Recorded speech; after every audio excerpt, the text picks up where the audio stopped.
हमें जब idea of community की बात करते हैं, है ना, नेशनैलिटी के इतर, तो हमें फिर उसके यूनिट यानी कि इंसान को भी नज़र में रखना पड़ेगा कि किस तरीके से मानव अपने समाज का निर्माण करता है और किस तरीके से वो आइडिया ऑफ नेशन से डिफरेंट है ना, आइडिया ऑफ नेशन मतलब जब अपन एक फिजिकल बॉर्डर लाइंस खड़ा कर दें। जैसे कि एक विद्वान है थोंगचाई विंचाकुल, उन्होंने बड़ी अच्छी किताब लिखी है श्याम मेप।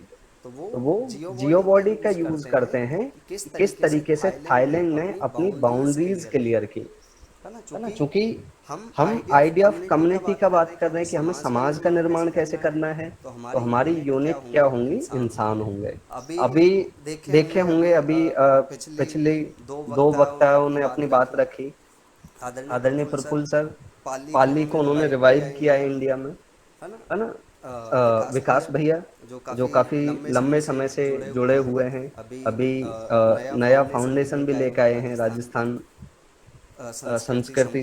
संस्कृति इन पिलग्रिमेज संवर्धन संस्थान। उन्होंने एक खास चीजों पे बात की है कि हमारे क्या है, आइडियोलॉजिकल मान्यताएं अलग अलग हो सकती हैं। आदरणीय तरंग भैया बहुत ही जुझारू आदमी हैं, लेकिन उनके जो मायने हैं वो अलग हो सकते हैं, उन लोगों के अलग हो सकते हैं। तो इसी तरीके से जो यूनिट है इस समाज की, अलग अलग जो पृथक पृथक इकाइयां हैं, अलग अलग इंसान, सभी एक पृथक सोच रखते हैं। लेकिन इतने डिफरेंस डाइवर्स कल्चर को, चूंकि मैं भी हो सकता है अलग सोच रखता हूँ, है ना। तो जब हम इतना डाइवर्स कल्चर, इतना डाइवर्सिटी को लेके रखे हुए हैं, तो फिर हम एक समाज का निर्माण कैसे कर सकते हैं। भाई आइडिया ऑफ कम्युनिटी कहाँ से आएगा फिर।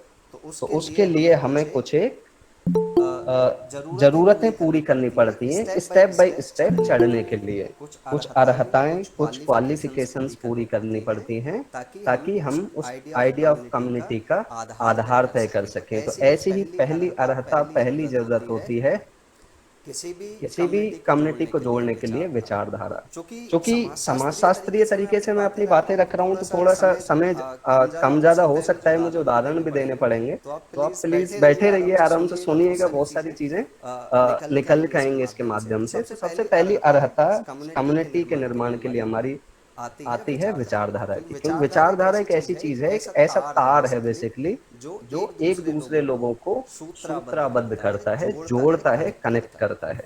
अब विचारधारा क्या है, इसको थोड़ा सा समझा जाए, है ना। विचारधारा कुछ एक गोल होता है कुछ लोगों का, कुछ समूहों का, और उस कॉमन गोल के प्रति, है ना, एक सर्टन वैल्यूज, मॉरल्स के साथ में उस गोल को अपन पूरा करने की कोशिश करते हैं, उस गोल को हासिल करने की कोशिश करते हैं।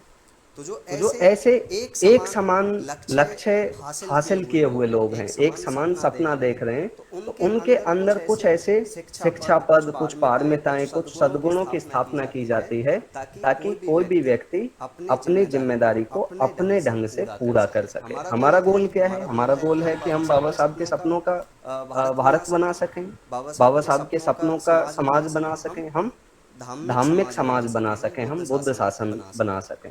तो हमारा गोल तो एक हो गया। अब मान्यताएं अलग अलग हो सकती हैं, तरंग भैया अलग सोचते हैं, मैं अलग सोचता हूँ, है ना।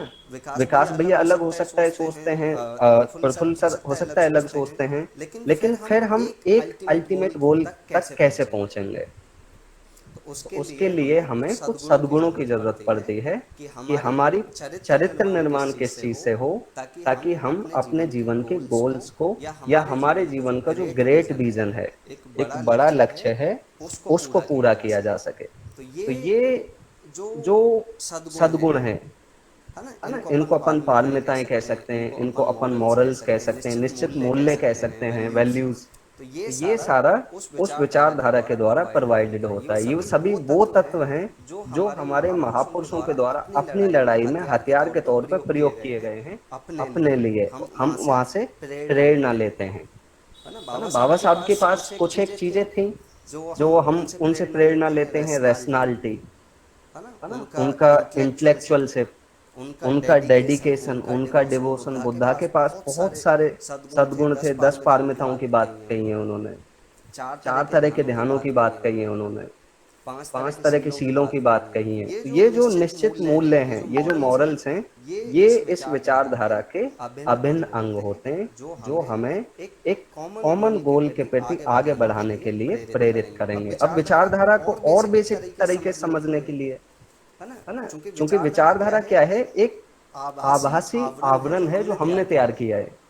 एक आभासी सूत्र है जो धरातल में नहीं है कि आप नदी के किनारे एक किनारे से एक साइड से बहे और दूसरी तरफ चले गए। ये तो आपके दिमाग में बसता है केवल। उसके अलावा आप किताबों में लिख दो, अगर आप ईमानदारी से पालन नहीं करते हैं उस विचारधारा का, तो उसका कोई मतलब नहीं होगा, है ना? वो किताबें तो आपने देखा होगा, त्रिपिटक सड़ गया था एक समय पे, है ना? कुछ लोगों ने जला दिया था और किसी ने कुछ नहीं कहा, किसी ने कुछ नहीं किया।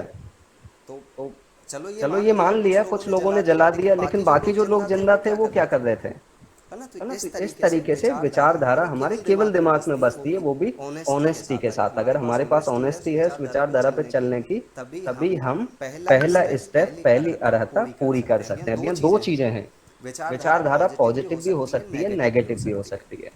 पॉजिटिव क्या है और नेगेटिव क्या है? नेगेटिव वो विचारधारा है जब अपन किसी संस्कृति को बचाने की बात करते हैं ना, कि फला आजकल एक बड़ा पॉलिटिकल माहौल चल रहा है, आप देखे ही होंगे, मैं पर्टिकुलरली उसमें नहीं जाऊंगा, लेकिन आपसे आह्वान किया जाता है कि फला लोगों ने आपके समाज पे कब्जा कर लिया है, आपको बचाना होगा, इनको मारना होगा। तो ये नेगेटिव एलिमेंट है कि ये केवल आपको इकट्ठा कर रहे हैं अपने फायदे के लिए। एक पॉजिटिव एलिमेंट भी होता है जो विजन के विचारधारा के साथ आपको विजन पेश करता है, एक बड़ी दूरदृष्टि पेश करता है कि अगर हम इस विचारधारा का पालन करेंगे तो हमारे समाज का इस तरीके से निर्माण होगा, हमारा जीवन, हमारी पीढ़ियां इस तरीके से फलीभूति होंगी। तो हमारी विचारधारा हमने क्या ली?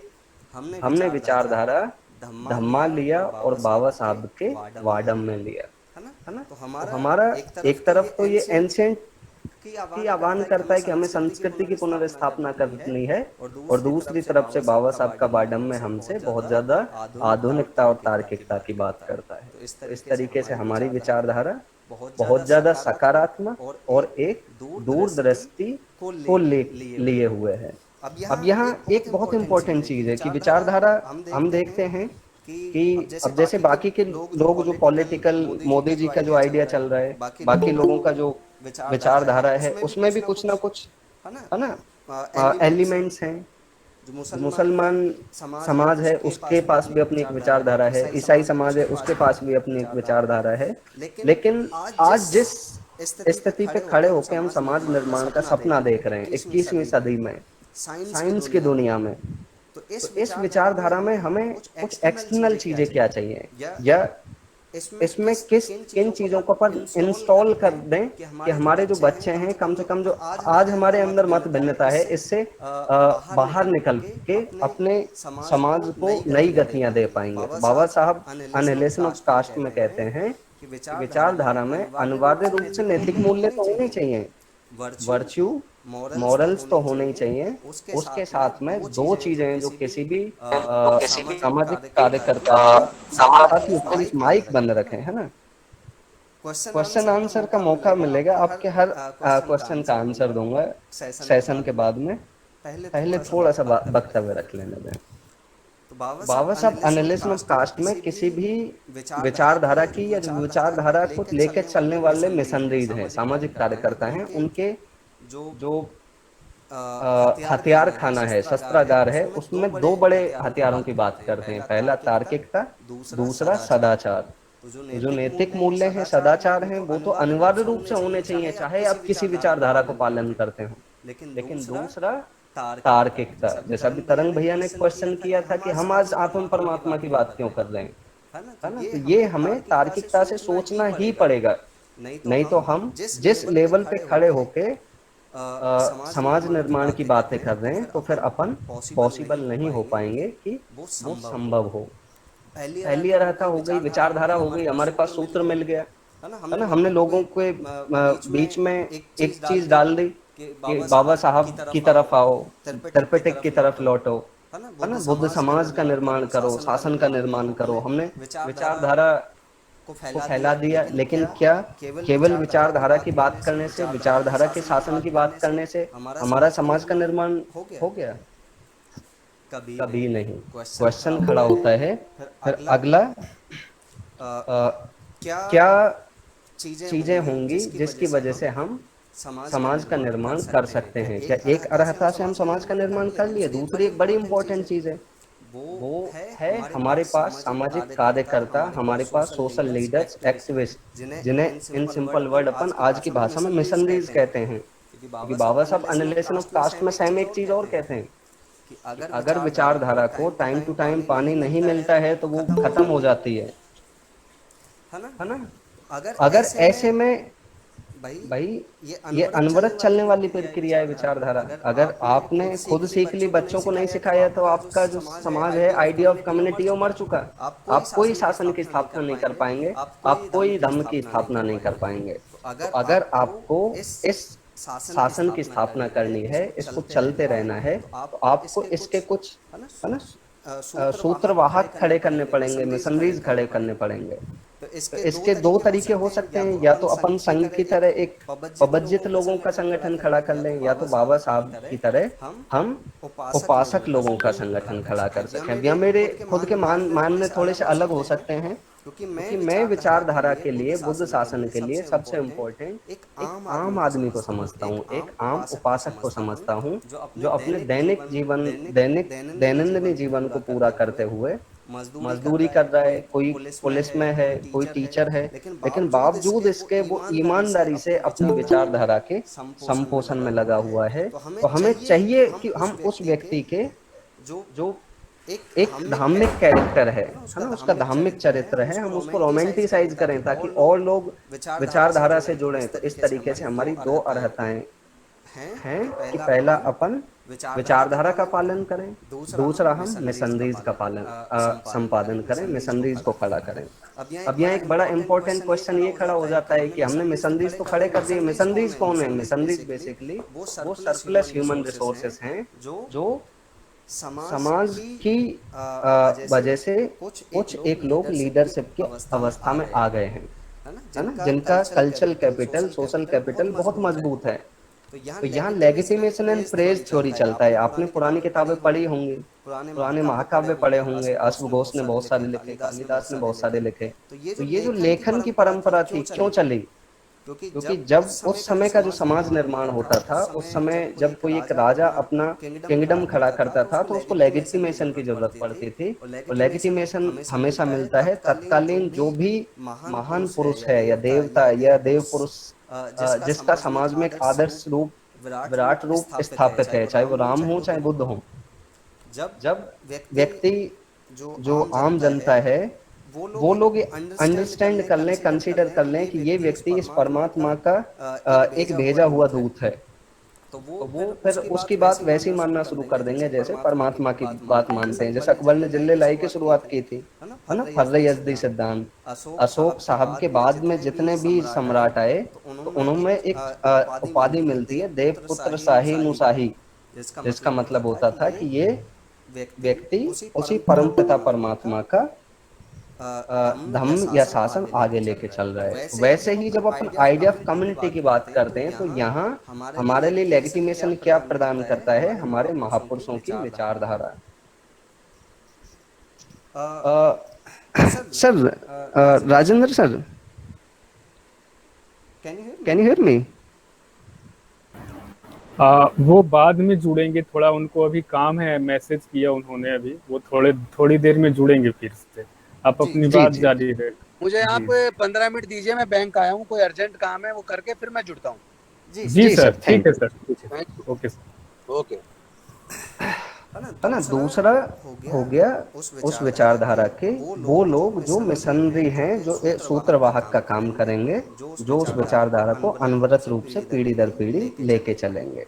लेकिन साथियों, एक क्रॉस क्वेश्चन यहाँ खड़ा हो जाता है कि क्या लेगिटिमेशन और जो प्रेज थ्योरी है, आज हमारा चरितार्थ हो रहा है, आज हमारे पास सही से चल रहा है? क्योंकि जब हमारे पास जो मिशनरी है, उनके पास लेगिटिमेशन के लिए विचारधारा है, लेकिन ये मिशनरी तब तक सक्सेसफुल नहीं है, तब तक आपका समाज निर्माण नहीं हो सकता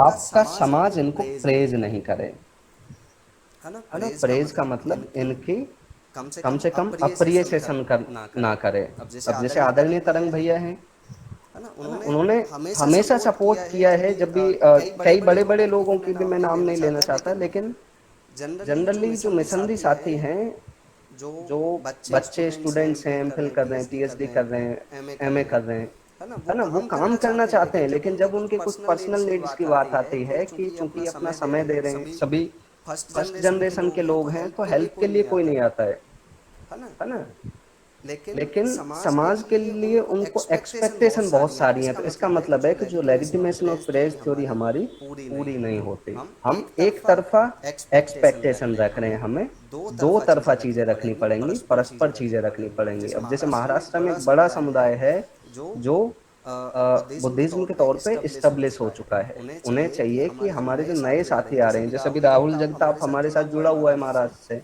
है ना, तो ये जो नए बच्चे हैं, इनको हर संभव तरीके से तन मन धन से अप्रिसिएशन द्वारा उनके कार्यों की सराहना करके हमें आगे बढ़ाएं। अब एक तीसरा, ये दो अर्हताएं हैं, लेकिन केवल विचारधारा को फैला के, केवल मिशनरी खड़ा करके भी हम समाज का निर्माण नहीं कर सकते। एक अगली जरूरत होती है, अगली अर्हता होती है, वो है कि हम कुछ एक ऐसे अवसर पैदा करें जहां इस विचारधारा को फैलाने वाले लोग, जो हमारे मिशनरी साथी हैं, और हमारा जो बाकी का समुदाय है, मिशनरी साथी कौन है? केवल कुछ एक सरप्लस ह्यूमन रिसोर्सेस हैं जो बहुत ही कम रेशियो में रिप्रेजेंटेशन करते हैं समाज का, है ना, समाज में जाके अपनी बातें रखते हैं, लेकिन बहुत कम है। तो अब चूंकि हर पर्सनली एक एक व्यक्ति को बताएंगे तो संभव है वो कभी हम समाज निर्माण का, धार्मिक समाज का सपना पूरा नहीं कर पाएंगे। लेकिन अगर अपन कुछ एक अकेजन, कुछ एक अवसर, कुछ मंगल अवसर इस्टेब्लिश कर लेते हैं, या पुराने वालों को पुनः स्थापित कर देते हैं, तो हमारे पास कुछ एक ऐसे अवसर होंगे जहां मिशनरी विचारधारा को लेके बनते लोग, है ना, बोधाचार्य लोग, बाकी के जो एक्टिविस्ट साथी हैं, विद्वान साथी हैं, वो लोग बाकी के समाज के साथ जुड़ पाएंगे, और हमारे जो धर्म की बातें हैं, विचारधारा की बातें हैं, महापुरुषों की बातें हैं, उनका आदान प्रदान हो सकता है। लेकिन साथियों, एक बड़ी इंपॉर्टेंट चीज और है यहाँ, जब अपन अकेजन्स की बात करते हैं, मंगल अवसरों की बात करते हैं, तो ये वो महान अवसर हैं जिनके लिए हम साल भर इंतजार करते हैं, लेकिन हम क्या भूल जाते हैं? हम इनका यूटिलाइजेशन भूल जाते हैं। अब चूंकि महाराष्ट्र से साथी जुड़े हुए हैं, बुद्धिज्म हमसे कहीं पहले उनके पास पहुंच चुका था, लेकिन जब अपन अवसरों की बात करते हैं तो इनका यूटिलाइजेशन क्या है? एक यूटिलाइजेशन तो ये हो गया कि इस दिन अपन अपने महापुरुषों के, जैसे उपोषद दिन हो गए, हमारा जो कैलेंडर होता है, बुद्धिस्ट कैलेंडर होता है, वो चंद्रमा पे आधारित है। चंद्रमा में कलाएं बदलती रहती हैं, तो हमने अष्टमी और पूर्णिमा अमावस्या के 4 दिनों को उन दिनों के तौर पे एस्टेब्लिश किया था भगवान बुद्ध के द्वारा, कि जब उपासक लोग, हमारे जो बनते लोग रहेंगे, मोनास्ट्रियों में जा पाएंगे, पातिमोक्ष कर पाएंगे, ध्यान साधना कर पाएंगे, और वहां से विचारधारा को आगे बढ़ाने के लिए कुछ चीजें ले पाएंगे। दूसरे जैसे आज अपन आधुनिक समय में हैं, आज हमारे पास बड़े अवसर के तौर पे महापुरुषों की जन्म जयंतियां हैं, बाबा साहब की जयंती हो गई, बुद्धा की त्रिविध पावनी पूर्णिमा हो गई, साहब काशीराम की जयंती हो गई, है ना, फूले साहब की जयंती हो गई। तो ये ऐसी जयंतियां हैं जब आपके पास असंख्य भीड़ जुड़ती है, एक एक जिले में 30-30, 40-40 हजार लोग जुड़ते हैं। तो क्या आपने केवल समाज निर्माण के उद्देश्य से इसको एक महज अवसर, है ना, अकेजन माना है, या फिर इसका और भी यूटिलाइजेशन किया है?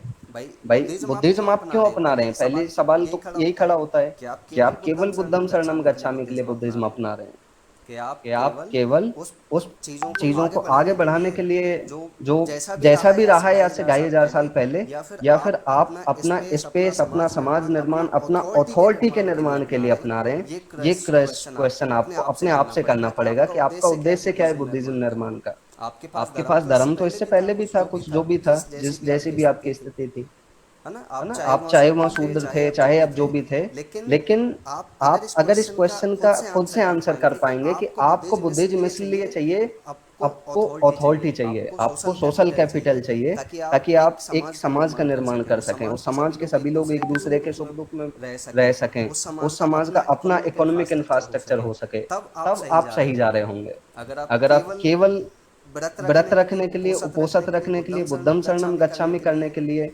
ये सब कर रहे हैं, तो मैं साथियों आग्रह करूंगा कि आप मत अपनाइए, कोई फायदा नहीं होगा, है ना। यहाँ भी आप, क्योंकि खोपड़ी पे कोई दूसरा बैठ जाएगा आपके, अगर आप अथॉरिटी हासिल नहीं करते यहाँ, तो यहाँ भी तो बाकी ब्राह्मण्स होंगे, बाकी के इधर उधर, नहीं तो आपके एलीट वर्ग आपकी खोपड़ी पे बैठ जाएगा, जो आज के विद्वान है, आज के पीएचडी स्कॉलर हैं, आज के जो बौद्धाचार्य हैं, वो आपके पास बैठ जाएंगे।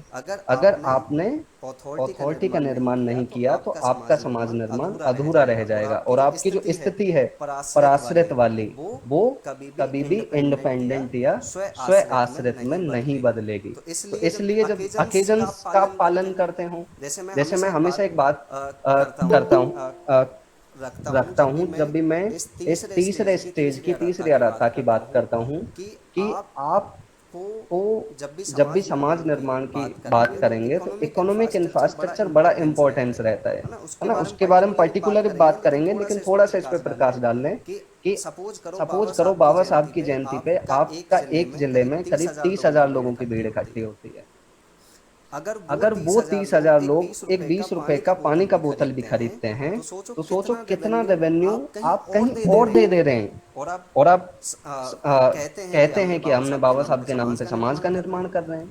भाई बाबा साहब के समाज का निर्माण तो तब होगा जब आपका धन का अपव्यय जो दूसरे दिशा में हो रहा है, धन का प्रवाह, ड्रेन ऑफ वेल्थ जो दूसरे लोगों के हाथों में जा रहा है, वो आपके हाथों में आए, है ना। आप आर्थिक रूप से, आप सामाजिक रूप से, आप विचारधारा के रूप से ताकतवर बने। आप आ रहे हैं बाबा साहब के नाम पे, लेकिन फायदा दूसरे लोगों का कर रहे हैं, तो फिर आप किस तरीके का समाज निर्माण कर रहे हैं, मुझे समझ नहीं आता है। आप अगर समाज निर्माण करना है तो आपको अपना इंफ्रास्ट्रक्चर भी डेवलप करना पड़ेगा। जहां आप 30,000 की भीड़ बुला रहे हैं, वहां आपको पहले से अपने जो अलग अलग इकोनॉमिक लोग कोशिश कर रहे हैं कि किसी ने एक फर्नीचर की दुकान शुरू की है, किसी ने बाकी चीज, किसी ने स्टेशनरी शुरू की है, किसी का पब्लिकेशन है, तो उन सारे लोगों को आप उस मेला ग्राउंड में जहां आप अपने महापुरुषों की जन्म जयंतियां मना रहे हैं, उनको बुलाएं, और फिर इकोनॉमिक जो प्रवाह दूसरी तरफ जा रहा है उसको अपनी तरफ मोड़ें।